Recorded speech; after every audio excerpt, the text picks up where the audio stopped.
Salam champs, welcome back to my channel. Kanalimda xush ko'rdim. Natives don't know the grammar degan yozuvni ko'rib, ba'zilar hayratda qolgan bo'lishlari mumkin, lekin bu fakt. Ingliz zabonlar aslida grammatikani yaxshi bilishmaydi.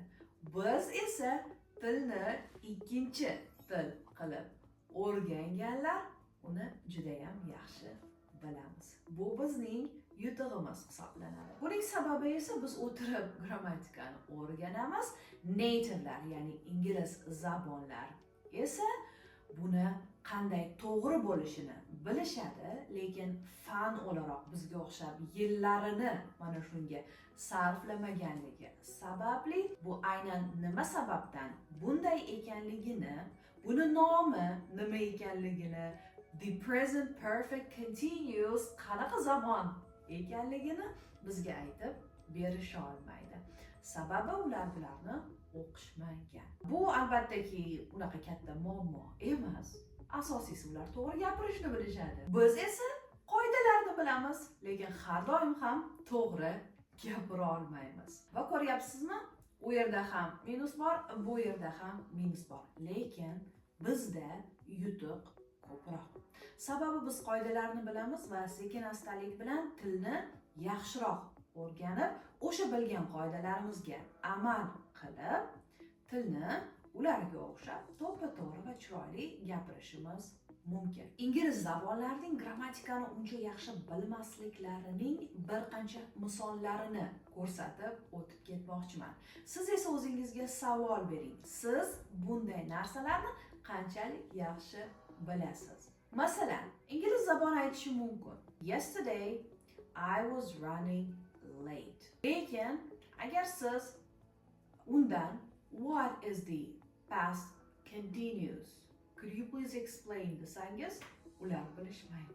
Siz esa past continuous nima ekanligini va mana shu aynan was va ing ning kelishi aynan past continuous formulasi ekanligi va qanday holatlarda ishlatilishini bilasizmi? Ha bo'lsa like bosasiz, yo'q bo'lsa izohlarda ustoz nima u tushuntirib bering deb yozasiz. Yana bir ingliz zabonlarining qiladigan xatolaridan biri, ya'ni uncha yaxshi bilmaydiganlari, bu irregular plurals. Ya'ni otlarning ko'plikdagi shakllari. Ularni yaxshi yodlamaganliklari sababli ba'zi yerlarda doimiy shakldagidek s yoki es qo'shimchalarini qo'shib ko'plik shakllarini yasab ketaverishadi. Misol uchun mana bu so'zga e'tibor qiling. Cactus. That's right. Meaning eng sevimli o'simligim, ya'ni tuvakdagi gulim. Cactus. Buning ko'plikdagi shakli esa cacti deyiladi. Ya'ni cactuses emas, lekin cacti deyiladi. Buni bilmaganlar albattaki noto'g'ri qo'llashadi. Albattaki agar siz mening Instagram yoki Telegram kanalimda bo'lsangiz, buni cactuses emas, balki cacti ekanligini allaqachon bilardingiz. Ba'zi nativelar esa buni bilishmas ekan. Yoki ingliz zabonlarining, hattoki katta yoshdagilarning subject verb agreement da xato qilishlarini ko'rishingiz mumkin. Aslida buni ko'proq ingliz zabonlarining bolachalari, hali tilni endi o'rganayotgan bolachalar qilishadi, 3-4-5 yoshdagi, lekin kattalarda ham, ya'ni unda siz ko'rasiz bu savodsizlik bo'layotganligini, ega va kesimni bir-biriga moslashtirishmaydi. Masalan deylik, the team are winning shaklida gapirishadi. The team are winning shaklida. Aslida esa siz the team is winning deyishingiz lozim. Aslida lekin British Englishda the team are winning desak ham to'g'ri bo'ladi. Keyingi eng ko'p nativelar tomonidan qilinadigan xatolardan biri ma'lum so'zlarni noto'g'ri qo'llash. Misol o'laroq who yoki whom so'zlarini olishimiz mumkin.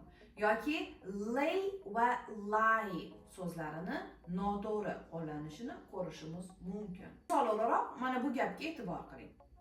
I was laying on the bed. I was lying on the bed. Keyingi yana bir elementar qilinadigan xatolardan biri bu apostrofini noto'g'ri qo'llash.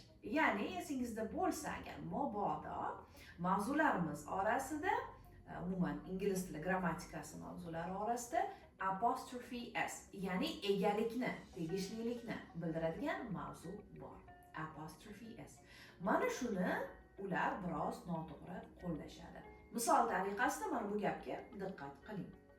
Its tail was fluffy. Apostrophe bu yerda kerakmi? To'g'ri qo'yilganmi, noto'g'ri qo'yilganmi? Izohlarda fikringizni yozingchi. Albatta, bu yerda apostrofening keragi yo'q. Chunki its bu possessive adjective. Apostrofesiz qo'llaymiz. Ko'ryapsizmi? Mana shunaqa elementar xatolar hatto ingliz zabonlarining o'zida ham bo'lib turadi. Va eng oxirgi sizga keltirmoqchi bo'lgan misolim bu the order of adjectives. Ya'ni ingliz zabonlarimiz sifatlarni ham to'g'ri ketma-ketlikda qo'llay olishmas ekan. Xuddi bizga o'xshab. Biz ham birinchi hajmni aytamizmi, keyin rangni aytamizmi, yoki uzunligini aytamizmi, yoki qaysi davlatdan keltirilganligini aytamizmi? Bularni to'g'ri qo'llay bilmaymiz-ku. To'g'rimi yoki bilasizmi?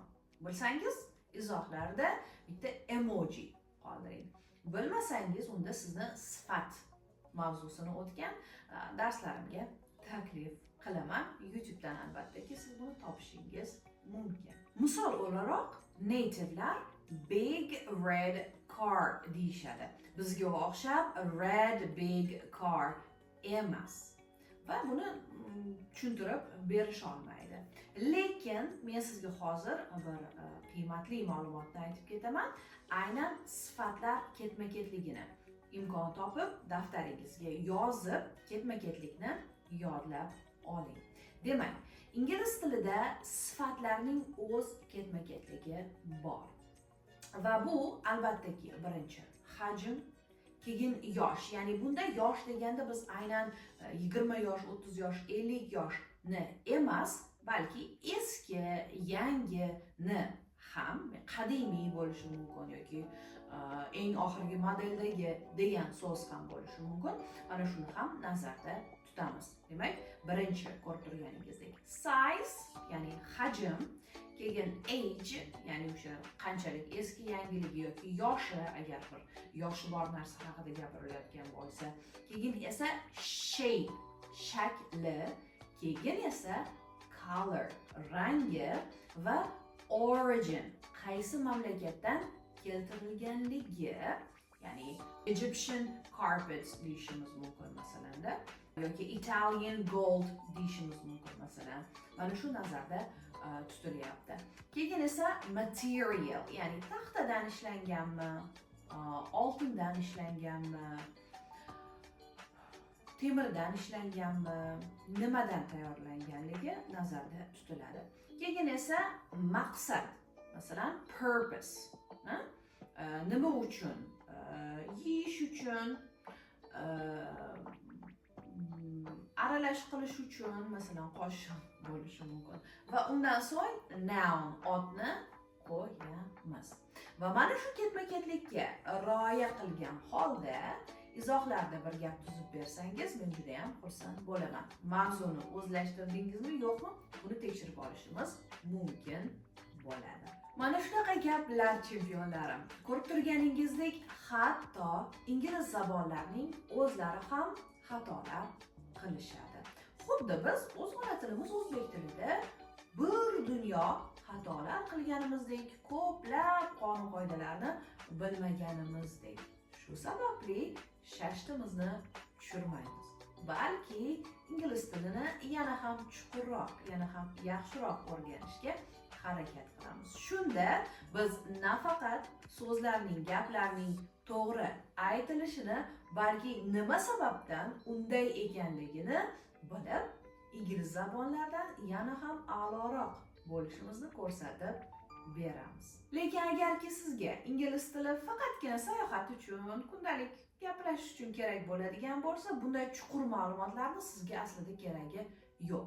Lekin sizda purpose, academic English, ertaga kelajakda IELTS, TOEFL, CEFR, chet el universitetlari, Harvard 100% grant bilan bo'ladigan bo'lsa, unda har bir narsani chuqur va o'z qolibiga ko'ra o'rganishingiz shart, chempionlarim. O'qish va ishlarda omad tilayman. Darslarimni kuzatishda davom eting. Barchangizni yaxshi ko'raman. Keyingi video darslikda ko'rishguncha, ma'assalam.